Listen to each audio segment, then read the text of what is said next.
Secretaría de Prensa de la Presidencia de la República. Bienvenido, muchas gracias Ernesto. Buenos días y buenos días al pueblo salvadoreño que nos sintoniza. Para mí es un gran honor estar acá en Canal 21 para poder dar el crecimiento económico del año pasado, el 2023. ¿Cuáles fueron esos principales impulsores de este crecimiento económico? Que ya vamos a hablar. Es muy importante que estamos rompiendo 30 años de un promedio de crecimiento de un 2.1% y que estamos superando ese umbral que por 30 años nos mantuvo en un 2.1%. También, ¿cuáles son esas actividades que más han aportado al crecimiento económico y cuál es la proyección de crecimiento para este 2024? ¿Cuál es el panorama económico que pueden esperar los salvadoreños y las empresas para este año 2024? Gracias por la invitación, Ernesto. No, gracias a usted, Douglas, por acompañarnos en su calidad de presidente del BCR. A ver, ¿cuál es la evaluación sobre el crecimiento económico? Estamos ya al inicio del cuarto mes, ya se tiene todo debidamente medido, calculado para decir que la tasa de crecimiento fue del 3.5%. Sí, ¿no? Sí, es oficial, ya dimos el dato oficial del cierre del 2023. El crecimiento económico para nuestro país fue del 3.5%. El cuarto trimestre del 2023 estuvo acompañado de muchos eventos que impulsaron de una manera positiva y fundamental para este crecimiento de un 3.5%. Pero no podemos hablar de este crecimiento económico sin dejar a un lado cuáles fueron los principales motores de este crecimiento económico. Ya hablamos, estamos superando el 2.1% que por 30 años, es decir, por 3 décadas, El Salvador había mantenido. Hemos roto esa racha de un crecimiento de 2.1% que llevábamos y ahora estamos llegando, no al 3%, a un 3.5%. Y el principal impulsor, ahí podemos ver Veamos un poco en la lámina de las principales actividades, que fueron 17 de las 19 actividades económicas, registraron un crecimiento, pero dentro de las más importantes podemos destacar la construcción, la electricidad, los servicios profesionales, los servicios de esparcimiento, que están muy ligados al turismo, los servicios financieros, que demuestran una solidez de nuestro sistema financiero. Podemos destacar también más detalles más adelante por cada actividad. Pongamos por favor la lámina sobre el crecimiento de los últimos 5 años, desde el 2019, para que tengamos una idea de cómo empezó nuestro presidente Bukele su mandato el 1 de junio del 2019. Ese año cierra con un 2.4%, ya teníamos un leve aumento del 2.1%. El 7.9% que vemos en el 2020 es precisamente por la pandemia por COVID-19 que obligó a todas las economías del mundo a cuidar la vida de sus habitantes para sacrificando también la economía. Si ese 7.9% le parece asombroso, si no se hubieran aplicado todas las medidas que nuestro presidente Bukele aplicó en El Salvador, hubiéramos llegado a un 15% de caída en el 2020. La recuperación económica fue sumamente importante y la recuperamos mucho antes que países desarrollados. Nosotros recuperamos nuestro nivel de producción prepandemia en el tercer trimestre del 2021, fundamental para poder tener un crecimiento de un 11.9% en el 2021, que sí, hay que destacar que si el presidente también no hubiera aplicado todas las medidas que aplicó para recuperar y estimular la economía y también guardar la economía familiar de los hogares salvadoreños, ese 11.9% no hubiera sido 11.9%. De acuerdo a nuestros cálculos y estudios, hubiera significado un crecimiento de un 4.5%. O sea, hay factores que de alguna manera si hubiesen sido tratados, superados, o que a lo mejor no estaban, que si hubiesen estado al alcance de ser tratados, hubiésemos alcanzado una tasa mayor. Es decir, el 2020 hubiéramos caído un 15%. Y el 2021 solo hubiéramos crecido un 4.5%. Pero aquí vienen las medidas y las estrategias para, primero, recuperar la economía y lo otro, para poder reactivar la economía mucho más antes. El 2022 ya teníamos un dato 2.8%. ese dato ya nos dice que estamos adelantando, si llevamos el 2.4 y el 2.8 comparados con el 2019, pero en el 2023 tenemos 3.5. Y hay que destacar cuál ha sido el principal freno de la economía salvadoreña por décadas. Eso se llama violencia y pandillas. Inseguridad. Inseguridad nacional. Ese es el principal freno que tenía El Salvador para poder crecer. No había empresa, no había comercio formal o informal, no había ninguna actividad económica formal o informal, ni tampoco categorizada por micro, pequeño, mediano, grande, transnacional. No existía en el país una actividad económica que no estuviera aterrorizada por las pandillas y no solo eso, extorsionada. Okay. ¿Cómo ¿Ya? se traduce todo ese plan que se implementa desde hace 2 años, el régimen de excepción? Acaba de cumplir 2 años, acaba de cumplir 2 años. El plan control territorial sobre la base de la construcción de un modelo de economía que le permita al país ir superando lo que por 3 décadas tuvo. Principalmente, esto es un fenómeno muy especial. Estamos viendo que el factor seguridad no es una variable económica, sino que simplemente es una condición que estimula todas las actividades. Pero si estamos hablando, que de acuerdo a nuestros estudios del Banco Central, la violencia a El Salvador, hablo en general, le costaba alrededor de 14 a 19% del Producto Interno Bruto. Ese 14 al 19% del Producto Interno Bruto que se dedicaba para erradicar y para sufragar la violencia en nuestro país, ahora ya no se está, por ejemplo, la extorsión ya no está llegando a las pandillas. ¿Por qué? Porque 79,000 pandilleros, más de 79,000 pandilleros ya no están en las calles extorsionando, sino que ahora están donde les corresponde, en un lugar donde tienen que pagar por sus penas. Se les han incautado casi 4,000 armas de fuego, casi 8,000 vehículos que ya no están en poder de ellos y más de 20,000 teléfonos celulares que ya no sirven para poder extorsionar a todas las actividades económicas. Hay que ser muy franco, las actividades económicas sufrían, y no importa si había un micro, un emprendedor, no existía ningún comercio sin que tuviera ese flagelo de las pandillas. Hemos avanzado muchísimo y el principal freno que tenía nuestra economía, el presidente Bukele lo derribó. A 2 años de la implementación del régimen de excepción, que los acabamos de cumplir en este pasado marzo, el mayor fruto de ese régimen de excepción es el crecimiento económico de nuestro país. Ya nos podemos olvidar de ese crecimiento de un 2.1% que siempre era afectado por lo que pasaba en el entorno internacional. Es primera vez que nuestro país está creciendo no por factores internacionales, sino que por factores internos. La seguridad, el turismo han sido los dinamizadores de este crecimiento económico, pero tú no puedes tener turismo si no tienes seguridad. Veíamos en la gráfica cómo se comporta la tasa de homicidios respecto a toda Latinoamérica y el hemisferio occidental. Vemos que Jamaica tiene un 60.9 la tasa de homicidios por cada 100,000 habitantes. Y El Salvador, el país que estaba dentro de las listas y los principales países más violentos del mundo, ahora cierra el 2023 con 2.4%. Un 2.4% superior incluso que Estados Unidos, que aparece con un 6.4%. ¿A qué le atribuimos esto? En el 2022 nosotros hemos bajado aún más esa tasa. En el 2022 ahora ya es de 1.4 muertes por cada 100,000 habitantes. Estamos muy, muy abajo de lo que era el 2017, que eran 3.692 muertos por año. Ahorita llevamos 22 homicidios registrados en este 2024.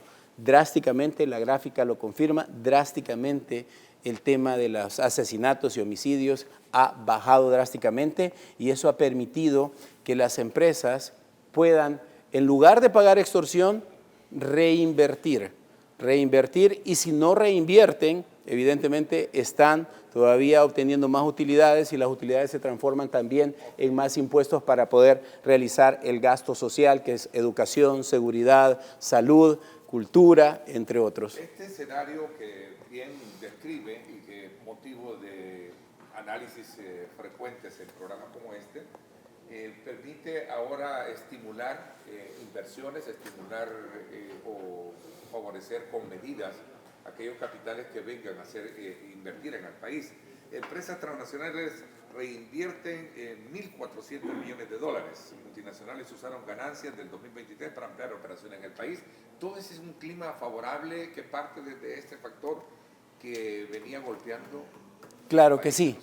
Por 3 años consecutivos, las empresas transnacionales, 3 años consecutivos, han tenido utilidades superiores a los 1.000 millones de dólares.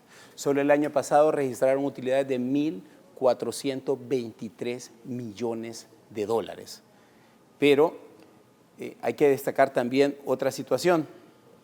No solo las transnacionales están invirtiendo en nuestro país, también hay que darle el reconocimiento a la empresa privada que está también invirtiendo. El año pasado invirtieron 6.628 millones de dólares, con un crecimiento de un 5.4% comparado con el 2022. La empresa privada también confía en este clima favorable económico y ahora que tiene las condiciones de seguridad adecuadas para poder invertir y expandir sus negocios. Destaquemos, Ernesto, algo que es muy importante, que regularmente pasa en todos los países. Cuando existe un año preelectoral, las empresas tienden a contraer sus inversiones porque no saben el futuro que va a tener. El caso de El Salvador es completamente atípico, por eso digo que es un fenómeno completamente atípico. El caso de El Salvador, al contrario, las empresas en el 2023, sabiendo que era un año preelectoral y que en febrero se iba a decidir el rumbo de los próximos 5 años, en cualquier país hubieran contraído sus inversiones. Pero al contrario, en El Salvador fue totalmente diferente. Este factor de elección que da el periodo de 5 años todavía es más favorable para ver ese horizonte. Es todavía aún más favorable. Ok. A febrero del 2024, Ernesto, es de 82%, que incluye la deuda de pensiones, que son 9.794. Exactamente. Si tuviéramos la deuda sin pensiones fuera de 54.5% a febrero del 2024. Hay que destacar 2 cosas, Moisés. También hay que revisar esa reacción del Fondo Monetario. Destaquemos el crecimiento de la recaudación pública en el país. Está creciendo a una tasa de un 18.7%. Hemos crecido 1.273 millones en lo que va del 2024, a febrero del 2024. Si lo comparamos con el año pasado, en el mismo periodo, estamos creciendo un 18.7%. Pero la deuda también, destaquemos que muchos de los países no tienen incluida su deuda de pensiones en su ratio de deuda país. ¿Ya? Otro dato importante es que a medida que el crecimiento económico de nuestro país avanza, si tenemos un crecimiento económico, también la deuda, el ratio de deuda va a bajar. Y el presidente Bukele está sumamente consciente de que debe de honrar esa deuda país, que no es toda de este gobierno pasado, ni evidentemente es de un gobierno, años y décadas de deuda, pero la estamos honrando. La recompra que hubo del 2023, de los bonos 2023, y la recompra que hubo del 2025 nos está dando el estímulo necesario que el país va a cumplir con sus deudas. Y cumple con sus deudas, incluso la repagó antes de que venza en el 2025. Estamos totalmente conscientes. Esa versión de los economistas que ven un poco esa nube gris prácticamente no es punto, si lo queremos llamar así, como de preocupación basada en las proyecciones que se tienen para el país económicamente hablando. Estamos conscientes de que la deuda del país supera el 80%, claro. Y que se viene arrastrando de años. Y que no es algo completamente nuevo, que alrededor del 25% es parte de la deuda de pensiones, que otros países no lo registran en su ratio. Lleva 30 años, 3 décadas que esto ha venido siendo exactamente. de esa manera, ¿no? Pero este gobierno del presidente Bukele ha demostrado que tiene toda la voluntad y hará todo lo necesario para no caer en default. Ya lo demostró con las recompras anticipadas, un proceso exitoso que otros organismos también han destacado como exitoso y que les ha llevado a operaciones que nunca se habían hecho en la historia del país, siempre habían pagado exactamente lo que vencía y no habían recomprado para poder obtener esa ganancia entre lo pagado y lo recomprado. Y para el 2026, que viene el próximo pago, ¿no hay ningún problema? No hay ningún problema, es 2025. 2025, sí. perdón. Ahora, destaquemos algo muy importante. Hablemos del factor de la inversión extranjera directa. Fueron 759 millones los que se registraron en el 2023 de inversión extranjera directa. ¿De dónde viene esa inversión extranjera directa? Principalmente viene de países como Panamá, Estados Unidos, que invierte muchísimo en nuestro país en el tema energético, que también el tema energético es una parte importante de nuestro país porque ya no estamos dependiendo de la importación de energía, sino que al contrario, nosotros estamos produciendo y estamos sobreproduciendo la energía eléctrica que demanda nuestro país. Incluso estamos vendiendo a países de Centroamérica que por sus propios medios no pueden cubrir la demanda interna que tiene. Hemos alcanzado el año pasado alrededor de 1.800% las exportaciones de energía eléctrica y este año las estamos superando también en más de un 86%. Reino Unido invierte en nuestro país, inversión extranjera directa, México invierte en nuestro país también y ¿han crecido las utilidades de las transnacionales? Sí, han crecido un 11.6% y eso significa que el país es mucho más rentable y atractivo. ¿Qué pudieron haber hecho estas empresas, Ernesto, que ganaron más de 1.000 millones el año pasado? ¿Pudieron habérselo llevado a sus casas matrices? Claro que sí. Es claro que sí. O sea, ¿por qué lo reinvirtieron? ¿Por qué lo inyectaron nuevamente? Yo lo vería de otra manera. Sí. ¿Por qué en un clima electoral donde todas las empresas en el mundo contraen sus inversiones? Se vuelven un poco inestables. Al contrario, estas empresas decidieron invertir más, principalmente por el clima de seguridad y por el entorno favorable económico que muestra nuestro país en este momento.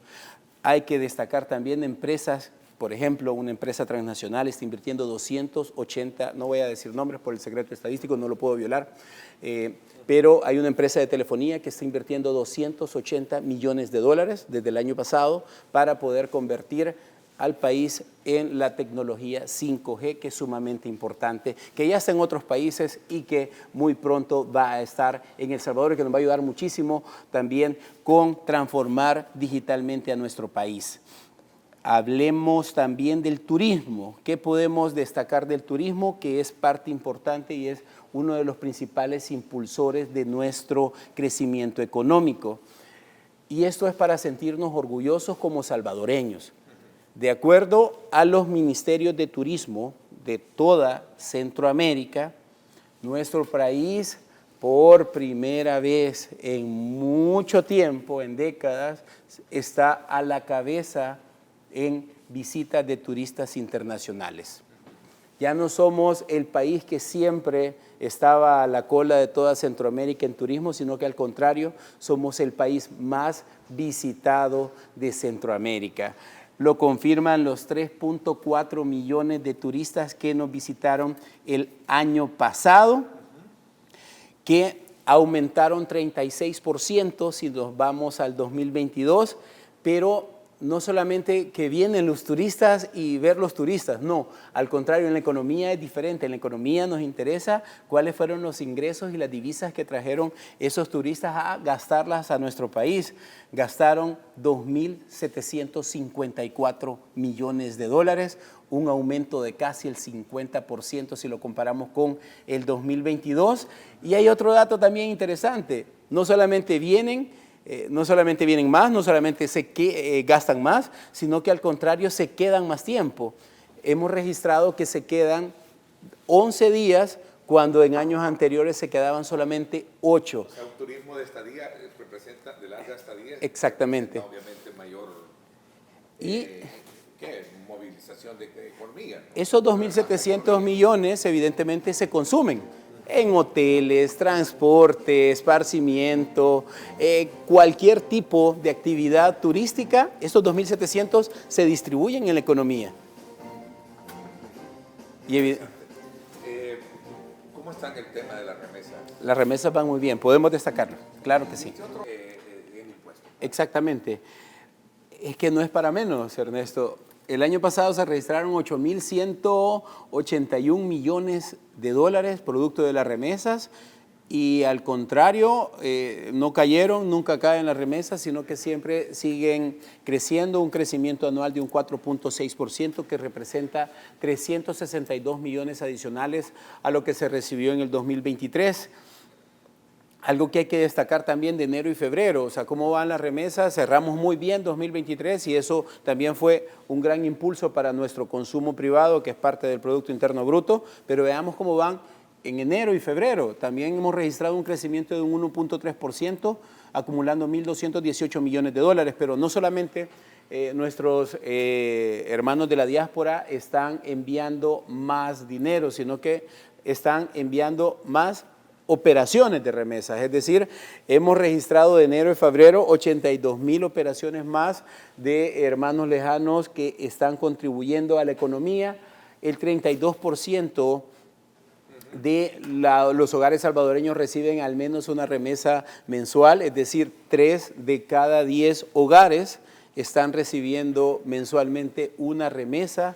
Y el crecimiento económico, ese 3.5 que tanto destacamos, evidentemente, Ernesto, es una suma, primero, de los salvadoreños que diariamente salen a trabajar, que producen por nuestro país, por aquellos empresarios también privados que creen en la economía de nuestro país, que ahora ven los resultados de seguridad, también es el resultado de nuestros hermanos de la diáspora que colaboran con sus remesas todos los meses, pero hay que destacar también que es gracias a todas esas medidas y estrategias que el presidente Bukele ha impulsado, como por ejemplo la seguridad a 2 años de haber implementado el régimen de excepción, el tan exitoso régimen de excepción que muchos países han querido emular, a unos les va bien y a otros les va medio bien, pero también pongamos la estrategia de ser El Salvador como un destino turístico seguro,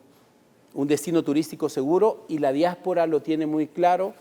Hemos registrado visitantes de la diáspora que por años no podían venir al país por el tema de inseguridad. Y ahora regresan a su país, que los vio nacer, que los expulsó y que se fueron ellos huyendo de la violencia de la guerra, se fueron huyendo de la violencia de las pandillas, se fueron buscando una oportunidad que este país no les dio. Esos ahora están retornando, ya sea de visitantes o ya sea como residentes. Estamos viendo que también ahora las remesas vienen de manera en efectivo. Entre mayor turismo tenemos de nuestra diáspora, también las remesas vienen en efectivo. Exactamente. Ahora, ¿cómo volver productiva, más allá de un enfoque comercial de servicio, que es el rubro que de alguna manera va a parar la mayoría del tema de la remesa y volverlo productivo? Hace poco esto creó ciertas, digamos, distorsiones también en cuanto a un planteamiento de decir, debemos de tener un modelo digamos, educativo para formar y reconvertir ese tema de las remesas a un tema más que de ahorro para inversión, para volverlas productivas, ¿no? Hablemos de remesas. Las remesas, ciertamente, si se consumen, también contribuyen al crecimiento económico. Exactamente. El consumo de las familias también es muy importante. Exactamente. Ahora, invertirlo, nosotros no podemos decirle a los salvadoreños en qué hacerlo. Exactamente. Si un familiar de Estados Unidos le manda una remesa, aquí en El Salvador tiene totalmente la libertad de gastarlo en... Exactamente. Si se lo quiere disfrutar, si lo quiere ahorrar, si se lo quiere poner en ropa, o sea, si lo quiere invertir, el salvadoreño es libre de poder hacer exactamente lo que quiera con sus remesas. Y no importa en lo que lo consuma, siempre, o lo que lo invierta, siempre va a contribuir al crecimiento económico, ya sea por el consumo privado o por las inversiones, pero destaquemos también que el 1.3%, y lo hemos registrado, el 1.3% de esos 8.000 millones que se registran de remesas van directamente a inversiones. Aparte de que no solo son inversiones de la diáspora por remesas, también hay amigos de la diáspora, hermanos lejanos, que vienen a invertir, y no por remesas, sino que vienen a invertir, regulan un capital en Estados Unidos y dicen, hoy voy a poner una empresa en El Salvador, y no va a ser por remesas, sino que al contrario, va a ser una inversión propia. 30 años, 17 años de no tener... 17 años de no tener un censo en nuestro país, censo de población y vivienda. Muy alegremente puedo decir que el día lunes empezamos con las capacitaciones de los censistas y de los supervisores. Son más de 17.000 los convocados que se van a convocar entre ahora y mañana para que se presenten el día lunes a las diferentes sedes para poder ser capacitados para este gran proyecto que nos va a dejar nueva información de cuántos somos, dónde estamos, cómo vivimos y qué hacemos, entre otras preguntas que son muy beneficiosas para crear más y mejores políticas públicas. Tenemos material para conversarlo más adelante. Correcto. El censo, presidente del BCR, gracias por habernos acompañado. Al contrario, gracias Ernesto y muchas gracias por la invitación y un feliz día a todos los hermanos salvadoreños que nos están viendo a través de Canal 21. Secretaría de Prensa de la Presidencia de la República.